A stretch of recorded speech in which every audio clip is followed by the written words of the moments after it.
मजदूर अपने हक अधिकारों के लिए जब लड़ रहे हैं तो ये सरकार लाठीचार्ज करती है, केस लगाती है। जब से ये 2014 में भाजपा की सरकार आई है, इजराइल भी भेजा जा रहा है काम करने के लिए, जान खतरे में है, लेकिन हमें जाना पड़ रहा है।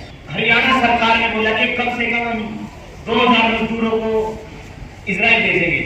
फिलिस्तीन के अंदर से जो हजारों मजदूरों को वहां से भगा के, उनका उत्पीड़न दमन करके उनको भगा के अब सस्ते मजदूर भारत से मंगाया जा रहा है। दोस्तों, ये सरकार जिम्मेदारी के नाम पे मजदूरों के साथ धोखा करती है। हम देख रहे हैं लंबे समय से जिस तरीके से अलग अलग इंडस्ट्री के अंदर खबरें आ रही है कि भी जो मजदूर कंपनी के अंदर काम कर रहे हैं, अभी कुछ ही दिन पहले एक पटाखा फैक्ट्री में आग लगी थी जिसमें 11 मजदूर जल के मर गए। क्या उन मजदूरों की जान का जिम्मेदार कौन होगा? उन मजदूरों की मौत का जिम्मेदार कौन होगा दोस्तों? तो अभी जिस तरीके से हरियाणा सरकार ने बोला कि कम से कम 2000 मजदूरों को इजराइल भेजेंगे। अभी 2000 मजदूरों का टेस्ट हुआ है एमडी यूनिवर्सिटी रोहतक के अंदर। उस यूनिवर्सिटी में जब टेस्ट हुआ है तो वहां पे जो कुछ पत्रकार साथी आए हुए थे उनसे उन्होंने बात की, तो वो जो मजदूर इजराइल जाने के लिए टेस्ट देने के लिए आए थे वो बोल रहे हैं कि भाई हमें डर तो है अपनी जान का, क्या करें, हमें रोजगार नहीं दे रहे। जो अभी कुछ जब बीजेपी सरकार आई 2019 के बाद तो 75% आरक्षण का प्रावधान लेके आई थी। हम कहना चाहते हैं कि भाई जो ये सरकार कह रही है कि भाई रोजगार देंगे, 2000 रोजगार मिल रहा है, मैं कहता हूं सरकार से ये रोजगार हरियाणा के अंदर दीजिए ताकि, और इतना वेतन दीजिए कि वो अपनी सुख सुविधाएं अपना जीवन यापन अच्छे से कर पाए, इजराइल ना भेज के। और मैं ये बताना चाहूंगा कि भाई लंबे समय से जिस तरीके से लगातार मजदूरों का उत्पीड़न बढ़ रहा है इंडिया के अंदर, अलग अलग देशों के अंदर, अभी भी जब बात करें हैं देश की, यूके के अंदर जो गारमेंट इंडस्ट्री है, जो वहां पे गुजरात से अलग अलग जगह से, जो बंगाल से जो मजदूर काम करने के लिए जाते हैं, तो उनको बहुत कम वेतन दिया जाता है दोस्तों। उनके साथ रंग के दाव पे भेदभाव होता है और वो लोग आज भी अपने हक अधिकारों के लिए, अपने हक सम्मान के लिए आज भी लड़ाई लड़ रहे हैं। और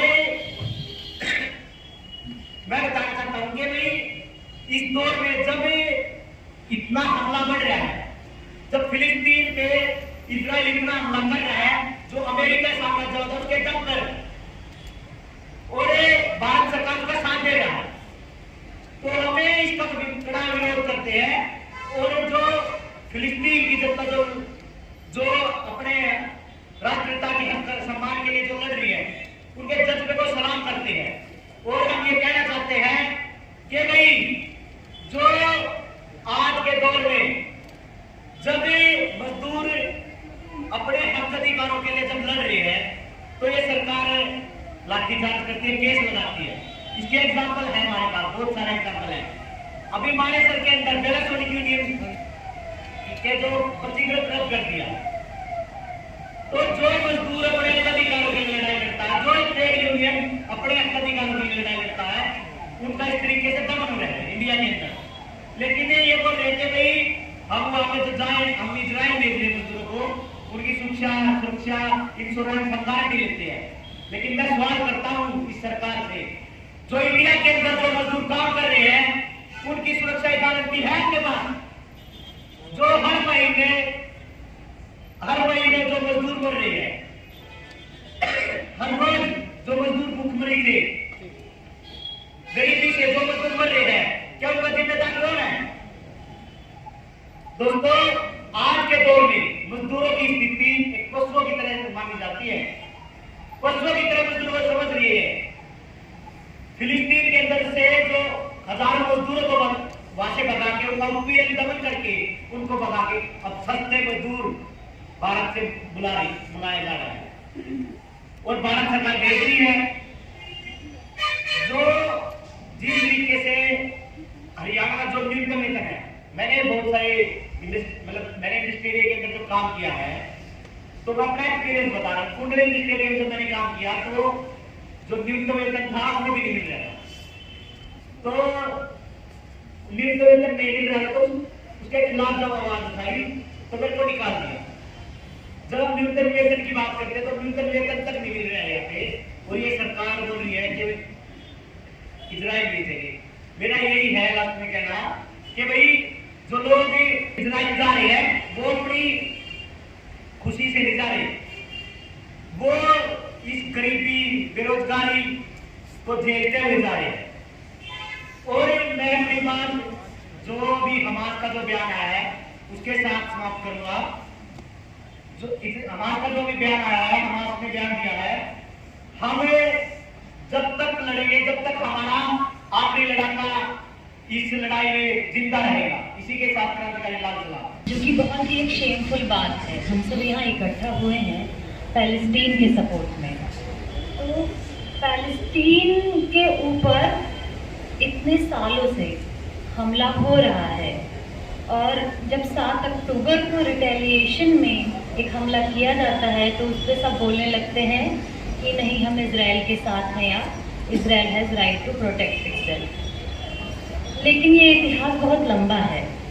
पैलेस्टीन के ऊपर जब 1919 में ब्रिटेन ने बोला कि इजराइल जो है उसको एग्जिस्ट करने का राइट है, तब से ही पैलेस्टीन के ऊपर हमला तेज हुआ है, और 1948 नकबा जिसे हम जानते हैं वो हुआ।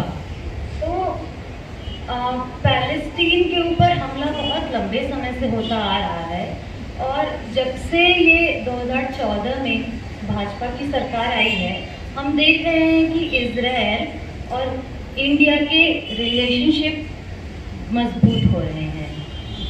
इंडिया जो है वो इजराइल के वेपन का 40% इंपोर्ट करता है। ये हम इसलिए भी देखते हैं कि वो वेपन्स इंपोर्ट करता है क्योंकि इंडिया भी कश्मीर में इस तरह का एक ऑक्यूपेशन करता है। हम देखते हैं कि कश्मीर में किस तरह से भारत की सरकार दमन करती है कश्मीरियों पे। आर्टिकल 370 का एब्रोगेशन होता है, पूरे कश्मीर का इंटरनेट बंद कर दिया जाता है, उनको कुछ बोलने नहीं दिया जाता है, उनके लीडर्स को जेल में डाल दिया जाता है। Now Kashmir is a union territory which means it is directly controlled by the central government, and उसके रिप्रेजेंटेटिव का कोई मतलब नहीं है कि वो कश्मीर के लिए कोई भी रूल बनाए, कोई लॉ बनाए, उसमें उनका कोई से नहीं है। तो हम देखते हैं जो ये राइजिंग फ्रेंडशिप है वो इस वे में भी है कि वर्कर्स को इजराइल भेजा जाता है वहाँ काम करने के लिए। हम इसमें कैपिटलिज्म को देखते हैं कि कितनी आसानी से वर्कर्स को रिप्लेस कर दिया जाता है कि आपकी ज़रूरत नहीं है, हम आपको उखाड़ के फेंक देते हैं, हमें आपकी ज़रूरत नहीं है। आप अगर इसके खिलाफ आवाज़ उठाएंगे तो हम दूसरे कंट्री से वर्कर्स बुला लेंगे, ऐसी कंट्री जहाँ पे बहुत ही ज़्यादा बेरोजगारी है, ऐसा देश जहाँ पे बेरोजगारी 45 ईयर्स में सबसे हाई पे है, ऐसा देश जहाँ पे वर्कर्स के राइट्स प्रोटेक्टेड नहीं हैं। कैपिटलिज्म यही करता है। जब एक तबका जिसके पास कोई रिसोर्सेज नहीं है उसे अपना लेबर बेच करके ही जिंदगी गुजारनी पड़ती है, तो उसके पास कोई राइट्स नहीं है, एंड उस तबके को माने कि अगर उसे इजराइल भी भेजा जा रहा है काम करने के लिए तो दे आर लाइक कि हम क्या करें, हमारे पास जॉब्स नहीं है, हमें जाना पड़ रहा है, हमें पता है हमारी जान खतरे में है, लेकिन हमें जाना पड़ रहा है। क्यों बोलने का बहुत ज़्यादा ज़रूरत है, हमें इसके खिलाफ आवाज़ उठाने की ज़रूरत है, हम इसीलिए यहाँ इकट्ठा हुए हैं। लेकिन ये मूवमेंट और तेज़ करना होगा। It is very important to speak for Palestine, to speak for Kashmir, to speak for every oppressed class, every oppressed caste, every oppressed gender. हर एक स्ट्रगल, हर एक मूवमेंट आपस में जुड़ा हुआ है, और हम लोग इसीलिए अलग अलग संगठनों से, अलग अलग यूनिवर्सिटीज से, अलग अलग सेक्टर से यहाँ साथ में इकट्ठा हुए हैं, क्योंकि हमें पता है कि जो मूवमेंट्स हैं उनको साथ लेके चलना बहुत ज़रूरी है। my homeland, glory and beauty, sublimity and prettiness. Are you in your hills? Life and deliverance, pleasure and hope. Will I see you, safe and comfortable, sound and honored, in your eminence, reaching the stars, my homeland, my homeland. The youth will not get tired.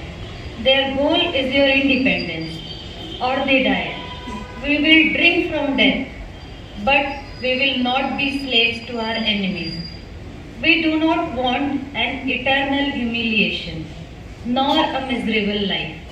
We do not want, but we will return our great glory. My homeland, my homeland. The sword and the pen are our symbols, not talking, not quarreling, our glory and covenant, and a duty to fulfill it.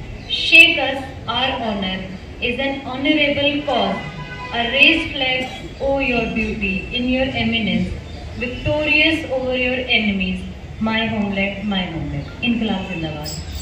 National Dastak की आपसे गुजारिश है कि अगर इसको बचाना चाहते हैं तो नेशनल दस्तक को सब्सक्राइब करने के लिए रेड कलर के सब्सक्राइब बटन को दबाएं, फिर बेल आइकन की घंटी दबाएं।